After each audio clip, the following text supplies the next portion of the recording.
필리핀 교민보호단체 필리핀 112입니다. Isang Koreano nakasama sa mga suspect sa panloloob sa isang bahay sa Cebu City. Sa Cebu City, isang robbery alarm sa inuupahang bahay ng isang Korean national ang nirespondihan ng pulisya.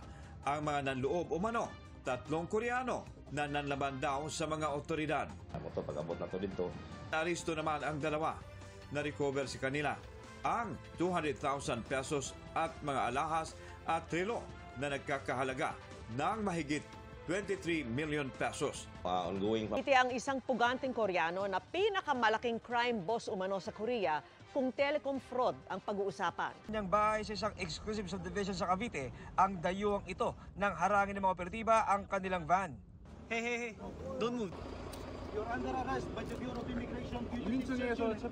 Arestado ng BI Fugitive Search Unit, CIDG Cavite, kasama ng Korean Police, ang Korean fugitive na si Lee Yong-myung na nakabase dito sa Pilipinas.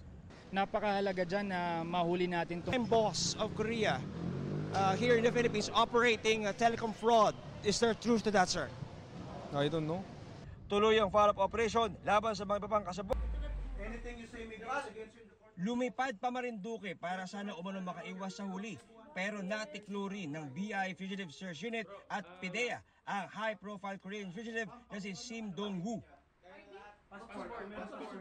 2021 na aresto na natin siya dahil sa kaso niya sa Korea for telecom fraud. Na-release siya na hindi alam. Sa pamamagitan ng kanyang mga Koreanong drug muse na nirerek. Inawat daw ng gwardya ang 4 pero hindi napigilan kaya tumawag na siya ng mga pulis. Nang dalhin na sila sa presinto, napag-alamang magkakakilala at magkakasamang uminom ang 4. Hindi pa alam ang dahilan ng kanilang away. Mahaharap sila sa reklamong Anti-Transnational Crimes Unit ang bahay na ito sa Barangay Sikat, Cabanatuan City, Nueva Ecija. Para dakpin sa bisa ng Interpol Red Notice at ipadeport ng Koreanong si Son Subyong, 33 years old. Mapang-abusong kapwa Koreano. Inaresto ang suspect sa isang condo unit sa Pasay kung saan din-rescue ang biktima. Tinawagan na ama ng biktima ang embahada ng South Korea sa Pilipinas para matulungan ang kanyang anak. Dito niya sinabi kung paano binibigyan daw ng droga ng suspect ang kanyang anak bago pagsamantalahan.